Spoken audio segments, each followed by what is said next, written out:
flat, fertile fields of eastern North Carolina grow a variety of crops. Corn, potatoes, and small grain do well here. But with the changing face of American agriculture, farmers are always looking for ways to diversify their operations and increase their profits. Here on this farm in Beaufort County, North Carolina, there's a new crop being grown that's showing good promise for profitability. This harvest represents the beginning of a new aquaculture industry. It's a budding enterprise that could become for North Carolina farmers what channel catfish means to Mississippi growers. Lee Brothers is raising and marketing hybrid striped bass. The fish is a cross between a striped bass and a white bass. And in just 2 years, Lee Brothers has gone from scratch to selling his fish to upscale restaurants in the north. It is nice. It's nice. The thing I'm really excited about is that I am providing a good quality fish to whoever buys them. I mean, they're fresh fish. You can't beat them. I think Lee Brothers has been an excellent example of how to raise hybrid striped bass. He's an innovative person. He's very outgoing. He's willing to look at all the angles. He makes his own decisions. He's a classic, innovative type of person, I think. Lee Brothers' quality product is the result of 10 years of research by UNC Sea Grant, the North Carolina Agricultural Extension Service, and the National Coastal Resources Research and Development Institute. Their work has centered on finding a replacement for the popular native striped bass whose populations have dwindled. The result is this hybrid. It grows faster, is more disease resistant, and hardier than either of its parents. Because of suitable water quality and climate, the hybrid striped bass grows well in the southeast. And the market potential is promising for the hybrid since striped bass are already popular in restaurants. Well, the best markets right now are in the northeast, to white tablecloth type restaurants. The hybrid is replacing what used to be a large market for the striped bass, and so that's where most of the fish are going. Those markets are expanding to all large cities that are large enough to have white tablecloth restaurants. We think in the future this fish will be highly marketable in Japan and Europe. Using on-farm tests, researchers at North Carolina State University have discovered the essential requirements and best conditions for growing hybrid striped bass in the southeast. Flat, easily drained clay soils for ponds and an adequate supply of good quality water are important. Water can come from wells, springs, reservoirs, or streams. Whatever the source, there must be enough water available to fill a pond completely within 10 days. Of the 4 sources, wells are best because of their high water quality and reliability in dry weather. Brackish water can also be used in hybrid culture and seems to improve survival rates during times when the fish must be handled. Maintaining the proper water conditions is important for growing healthy fish. A calcium level of 100 parts per million or higher is desirable. Temperature and dissolved oxygen should be monitored mornings and evenings. Aerators are used to keep the dissolved oxygen levels above 4 parts per million. Hybrid striped bass grow at water temperatures between 55 and 90 degrees Fahrenheit. A good deal of thought should go into deciding how the aquaculture production area should be laid out. The hybrids are raised in standard aquaculture ponds that are leveed all around and have flat, clean bottoms for easy seining. The recommended size for fingerling ponds is 2 to 4 acres and 5 to 10 acres for grow-out ponds. The top of the perimeter levees should be 16 to 20 feet wide to prevent erosion. For most soil types, the levee slope should be 3 to 1. The pond grade should slope toward the toe so that the pond can be drained completely in about a week's time. The drain structure itself can follow a variety of models. Most states require permits for an aquaculture facility. Before beginning work, you should check with your local Department of Agriculture to find out the regulations. Once the ponds are built and filled with water, it's time to set up the hatchery. Broodstock to produce hybrid striped bass must be collected during their spring spawning migration. Depending on the location, spawning runs for striped bass occur from March to May in coastal rivers or rivers flowing into large reservoirs. Broodstock, especially females, should be handled carefully. To avoid overly stressing the fish, quinaldin, or MS-222, is often used to sedate the fish. Fish are transported in saline water. It's important to keep the water at the same temperature as when the fish were collected.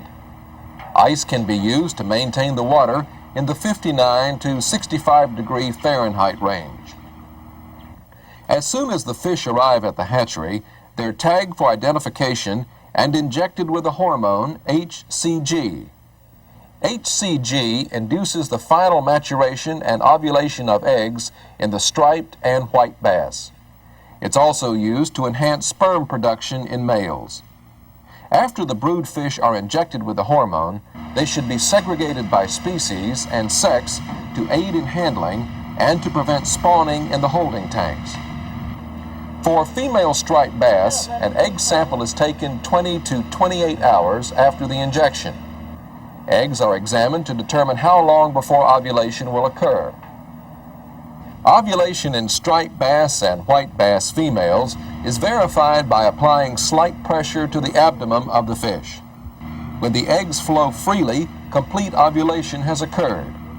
If the eggs are not stripped within an hour after ovulation, they become overripe and can't be fertilized. Spawning is accomplished by manually stripping the eggs and sperm from the ripe fish into a container. Fertilization takes place by using either a wet or a dry method.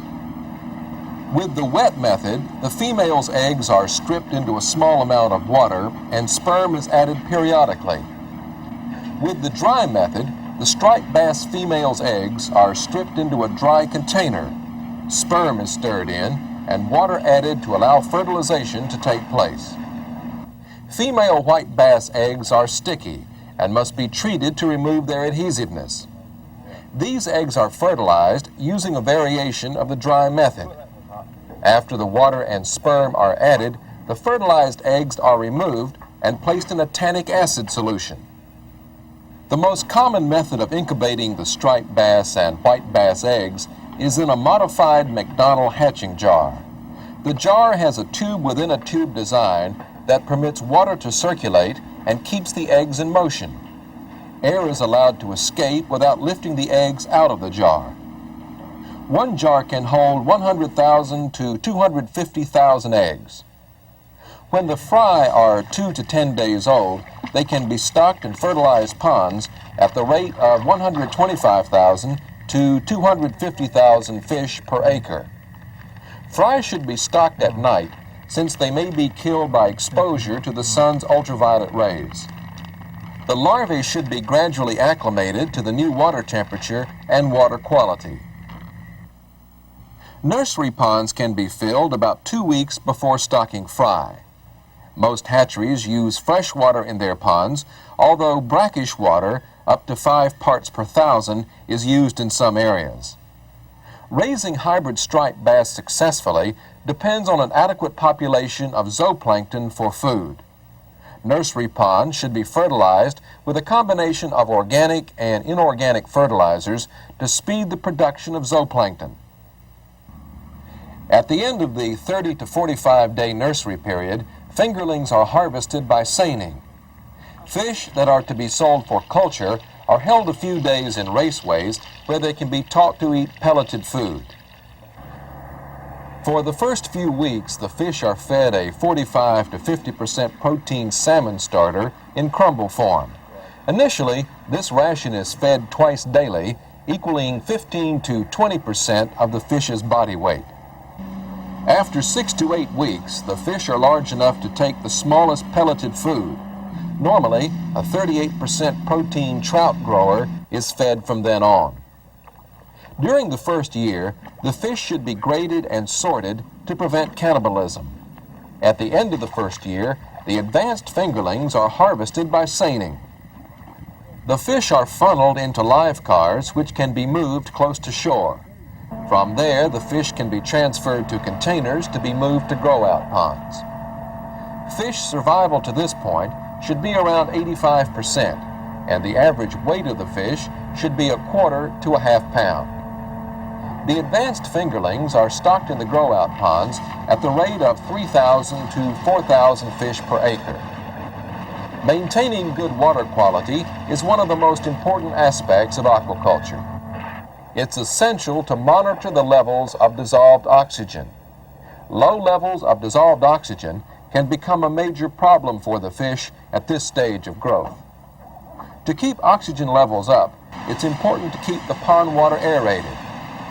Paddle wheels are the most efficient aeration method for large ponds. Usually, the aerator is turned off during the day and turned on at night to maintain dissolved oxygen levels above 4 parts per million. Fish will begin to die if the dissolved oxygen level drops to 1 to 2 parts per million, and all fish will die if the level remains lower than 1 part per million for very long. When the fish reach 1.5 pounds, they're ready for market. Under proper management, 90% of the fish stocked as advanced fingerlings should survive until harvest. The pond level is lowered and the mature fish are harvested by seining into a live car. They are immediately iced, boxed, and trucked to markets, mainly in the mid-Atlantic states and the Northeast. Startup costs for a hybrid striped bass operation run about $5,000 an acre.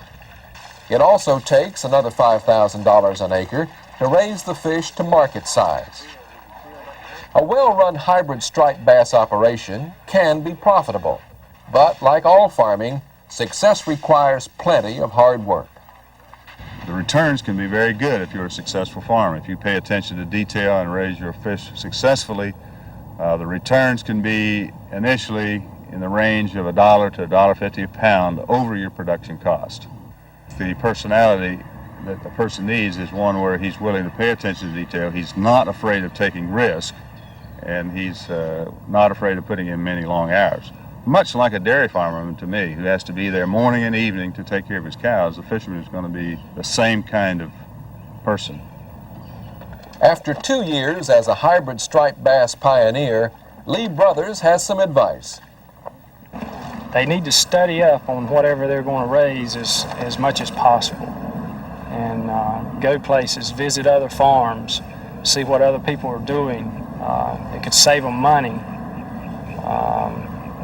Talk with their different associations that have anything at all to do with it, like Sea Grant or the Ag Extension Department. Just learn as much as possible as you can about it and really study up on water quality.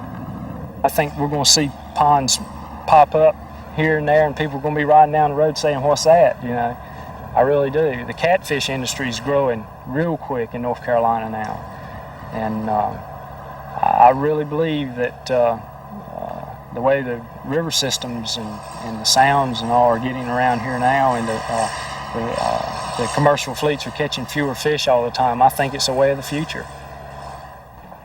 After years of research, it now appears that hybrid striped bass production can be an alternative enterprise for many southern agricultural producers. As markets expand here and around the world, the demand for high-quality fish may well fuel a boom in aquaculture.